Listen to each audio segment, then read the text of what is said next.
So today we're gonna create an elf, one of the most difficult creatures to do. You gotta know how to make really pointy ears, I thought it would be really fun if you guys join in by making your own elf, regardless of which program you use or which art medium you prefer. You can sculpt, you can draw, whatever, my mobile. I'll talk more about that later in the video, but for now, let's get right to it.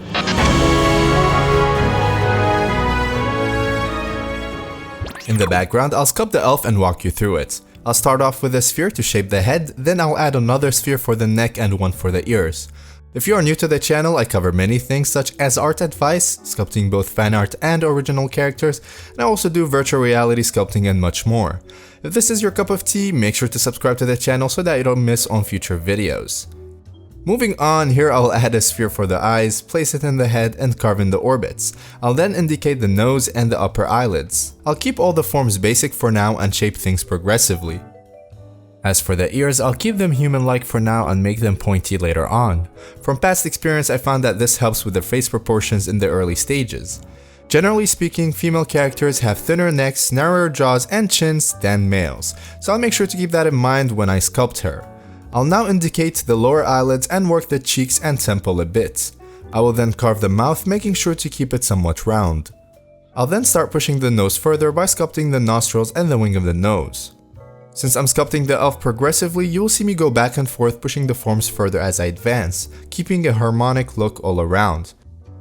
As the proportions of the face start coming along, I can begin refining the facial features, and if needed, I can even further modify the proportions in a later stage.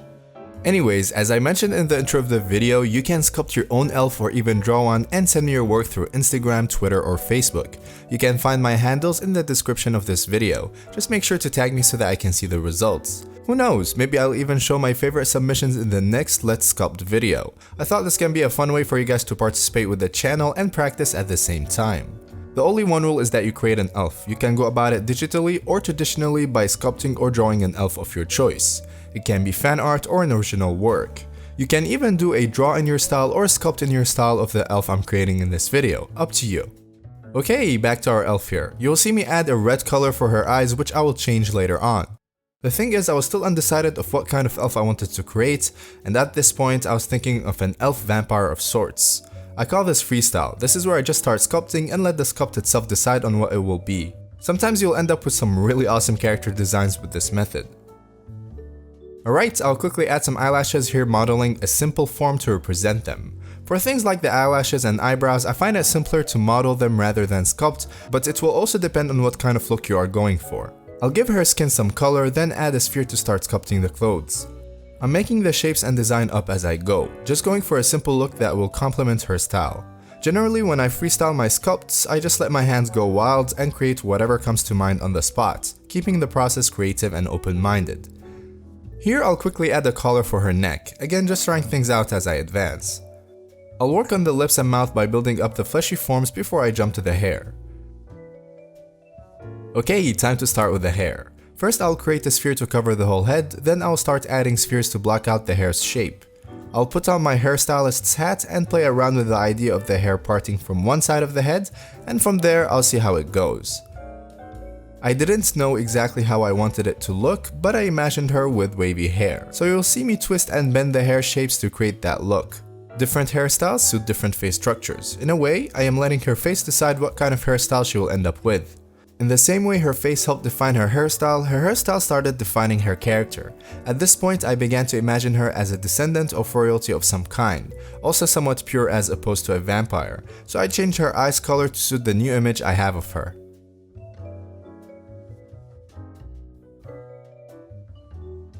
I thought it would be a nice addition to add these shapes to her face, imagining them as symbols that represent her clan. Just giving her a background story with these little design choices, there's no harm in experimenting. I think it is time to sell the elf look by finally giving her pointy ears. Ah yes, much better. For a freestyle sculpt, I'm starting to like where this is going. Okay, let me jump back to her hair. I want to sell her royalty look with a glorious, elegant hairstyle. Not sure if I ever sculpted a character with wavy hair before, so I didn't have much experience with this, which is why I am mostly relying on shape language, hoping for the best. Obviously, it would have been a lot simpler to look for hair references online to get some ideas, but my laziness is stronger than my logic. Also, when I freestyle sculpt a character, I usually just want to sculpt without breaking the zone I'm in, so I try to get these sessions done without any distractions. The sphere that I added at the top of her head is there to represent a bun. Now it is time to flesh it out. Here I remember referring to online references on how a bun works, even though it contradicts what I just said on distractions. I got over my laziness for this part as I remember making a bun on another character I did a while back and I didn't like how it turned out. Finding some online images and observing how the hair is twisted and wrapped in a circular form around itself helped me finalize the look quite nicely. I'll continue to add hair strands here and there to sell the look and some bigger hair shapes to fill up the whole head. Beautiful, now the hair is more or less done. I'll jump back to her face and refine some areas up. Here I decided to add the same symbol on her face for her collar. You can play around with the repeating shapes, giving your character's design a really nice touch. Now I'll do a quick retopology to turn her into a more manageable mesh for things like texturing, which we will see in a minute. I like to go over this part as fast as I can as it isn't much of a creative process and tends to be time consuming. I'll finish her face up and do the same thing for her clothes. Now that retopology is out of the way, I'll quickly add a sphere for the teeth since I might have her mouth slightly open for the final result. Alright, time to prep her for texturing. I'll start off by UV unwrapping her, which is something you need to do if you want to texture a character in 3D. Just like retopology, this isn't the most creative part, but it can be done swiftly. I don't plan to do a crazy amount of texturing for her, I'll just mostly paint her skin and lips, and for the rest of the character I'll create materials without relying on any textures. You'll notice I end up changing her colors. I went for pink hair and brighter values for her clothes and eyes. I thought it represented her royalty look a bit better. You'll also see me try out white hair later on, which sold the idea even more, but pink suited her as well, so what the hell, why not? Now we can actually start texturing her. I'll paint in her pinkish lips, add some blush to her cheeks, and work on the different skin color zones. I'll try to keep things subtle without overcomplicating the skin. I wanted to keep her simple and stylized.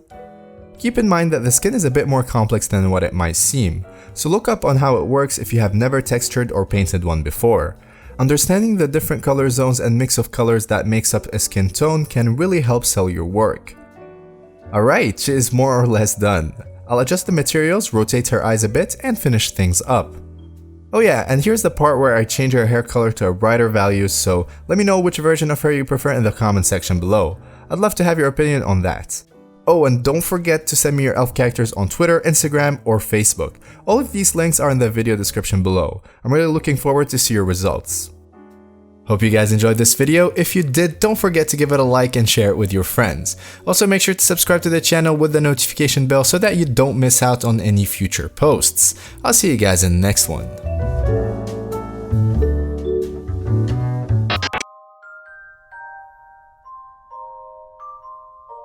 Make sure to subscribe to the channel for more awesome character sculpts and art related videos. You can also check out my store for full courses on character sculpting, texturing, materials, brushes, and more. Last but not least, if you enjoyed this video, then you will definitely enjoy the next one.